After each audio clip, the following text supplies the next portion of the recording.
भी आप metre wire डलवाते हैं तो आपको एक चीज़ का ध्यान रखना है कि ये जो हमारी मीटर केबल है, आप देख सकते हैं मीटर केबल है, तो इस मीटर केबल के अंदर ग्रीस नहीं आती। तो आपको एक चीज़ का ध्यान रखना है, जब भी आप मीटर केबल डलवाते हैं तो इसके अंदर ग्रीसिंग ज़रूर करवाएं। आपको ग्रीस लेके उंगली के ऊपर और इसको लगा देना है।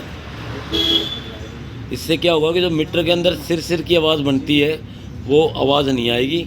दूसरा, आपकी जो मीटर केबल है वो कुछ टाइम और ज़्यादा चलेगी।